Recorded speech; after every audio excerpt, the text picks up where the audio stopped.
ಚಿನ್ನುಮರಿ, ಇವರೇ ನಮ್ಮ ತಾತ.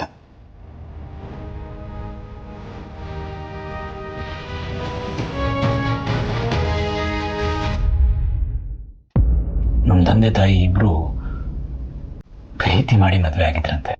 ಆದರೆ ಯಾವುದೋ ಭಿನ್ನಾಭಿಪ್ರಾಯ ಆಗಿ ಅವರಿಬ್ರು ಡಿವೋರ್ಸ್ ಆಗಿದ್ರು. ತುಂಬ ಚಿಕ್ಕ ವಯಸ್ಸಿನಲ್ಲೇ ನಮ್ಮ ತಂದೆ ಪ್ರೀತಿಯನ್ನು ಕಳ್ಕೊಂಡೆ. ಆಗಲೇ ನಾನು ನಮ್ಮ ತಾಯಿ ಇಬ್ರು ನಮ್ಮ ತಾತನ ಮನೆಗೆ ಬಂದಿದ್ದು. ನಮ್ಮ ತಾಯಿನೂ ಹೆಚ್ಚು ದಿನ ನನ್ನ ಜೊತೆ ಇರಲಿಲ್ಲ. ತಾಯಿ ಇರೋವರೆಗೂ ನಾನು ತುಂಬ ಖುಷಿಯಾಗಿದ್ದೆ ಚಿನ್ನುಮರಿ, ಸಂತೋಷವಾಗಿದ್ದೆ. ತಾಯಿ ಮಡಿಲಿನಲ್ಲಿ ಮಗು ನಗ್ನಗ್ತಾ ಆಟ ಆಡಿಸ್ಕೊಂಡಿರೋ ಹಾಗೆ ಇದ್ದೆ. ಆದರೆ ನಮ್ಮ ತಾಯಿ ತೀರ್ಕೊಂಡ ಮೇಲೆ ನನ್ನ ಜೀವನದಲ್ಲಿದ್ದ ನೆಮ್ಮದಿ ಪ್ರೀತಿ ಎಲ್ಲ ಬತ್ತು ಹೋಯ್ತು ಚಿನ್ನುಮರಿ. ನಾನು ಒಂಟಿಯಾಗಕ್ಕೆ ಶುರು ಮಾಡಿದೆ. ಯಾರ ಜೊತೆನೂ ಹೆಚ್ಚು ಮಾತಾಡ್ತಾ ಇರಲಿಲ್ಲ. ನನಗೆ ಒಂಥರ ಒಂಟಿತನ ಇಷ್ಟ ಆಗಕ್ಕೆ ಶುರುವಾಗೋಯ್ತು.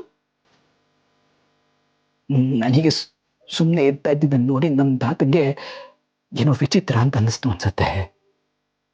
ನನ್ನನ್ನು ಅನಾಥಾಶ್ರಮಕ್ಕೆ ಸೇರಿಸಿದ್ರು. 2 ವರ್ಷ ನಾನು ಅದೇ ಅನಾಥಾಶ್ರಮದಲ್ಲಿ ಬೆಳೆದೆ. ವರ್ಷ ಆದಮೇಲೆ ಮತ್ತೆ ತಾತ ನನ್ನ ನಮ್ಮ ಮನೆಗೆ ಕರ್ಕೊಂಡು ಬಂದರು.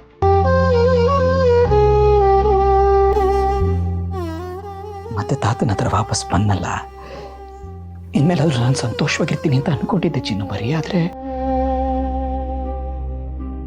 ಅಲ್ಲಗೊಂದು ದೊಡ್ಡ ಆಘಾತ ಕಾದಿತ್ತು.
ಹೀಗೆ ಚಿನ್ನುಮರಿ,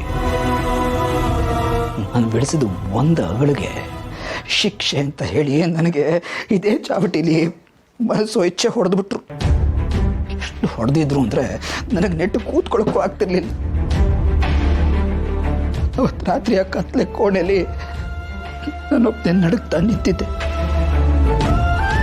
ಅವತ್ತಿಂದ ನನಗೆ ಕತ್ಲೆ ಅಂದರೆ ಭಯ ಆಗೋಗಿ ಶುರುವಾಯಿತು ಚಿನ್ನುಮರಿ. ಇಷ್ಟೇ ಆಗಿದ್ರೆ ಹೇಗೋ ಸಹಿಸ್ಕೊಂಡಿದ್ದು ಬಿಡ್ತಿದ್ದೆ. ಆದರೆ ಒಂದ್ಸರ್ತಿ ನಾನು